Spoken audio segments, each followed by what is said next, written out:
కేవలం 7,999K up to 10 kgs వరకు బరువు తగ్గి అధిక బరువు నుంచి వచ్చే ప్రధాన సమస్యలను దూరం చేసుకోండి. 3 ఏళ్లకి 1-2 సినిమాలతో ఫ్యాన్స్ తో టచ్ లోకి రావడం అడవి శేష్ కి అలవాటు. హిట్ 2 తర్వాత భారీ గ్యాప్ ఇచ్చిన శేష్ డెకాయిట్ తో ప్రేక్షకుల ముందుకు వచ్చేసాడు. లాస్ట్ ఇయర్ వింటర్ లో రావాల్సిన ఈ సినిమా ఈ ఏడాది సమ్మర్ కి వచ్చింది. మరి May 1st రిలీజ్ కావాల్సిన గూఢచారి 2 సంగతేంటి?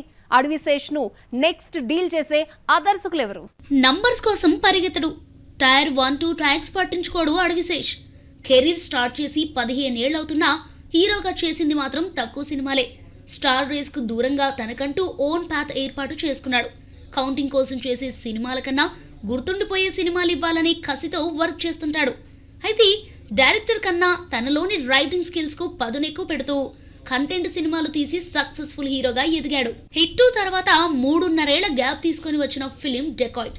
చార్నాళ్ల పాటు షూటింగ్ జరుపుకున్న ఈ సినిమా లాస్ట్ ఇయర్ డిసెంబర్ కు రావాల్సింది. కానీ వాయిదా పడి ఈ ఏడాది మార్చి 19న వస్తున్నట్లు ప్రకటించింది. కానీ దురంధర్ 2 మేనియాకు భయపడి కాస్త వెనక్కు తగ్గింది. ఎటకేలకు ఏప్రిల్ 10న ప్రేక్షకుల ముందుకు వచ్చింది. అయితే దీంతో పాటుగా పట్టాలెక్కిన గూఢచారి 2 సంగతేంటి? May 1న రిలీజ్ కావాల్సిన ఈ సినిమా ఎప్పుడొస్తోంది? తన నెక్స్ట్ ప్రాజెక్ట్ ఎవరితో చేస్తున్నాడో రీసెంట్లీ ఓ ఇంటర్వ్యూలో క్లారిటీ ఇచ్చాడు హీరో.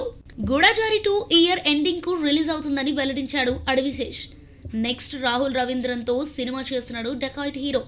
ఇయర్ ఎండింగ్ లేదా నెక్స్ట్ ఇయర్ బిగినింగ్ లో ఓ మూవీ ఉండబోతోందట. అలాగే లిటిల్ హార్ట్స్ తో ఫేమ్ తెచ్చుకున్న సెన్సేషనల్ డైరెక్టర్ సాయి మాతాండకు గ్రీన్ సిగ్నల్ ఇచ్చాడు శేష్. ఈ లైనప్ చూస్తుంటే ఈసారి గ్యాప్ ఇవ్వకుండా బ్యాక్ టు బ్యాక్ సినిమాలతో వచ్చేసేట్లుగానే కనిపిస్తున్నాడు హీరో.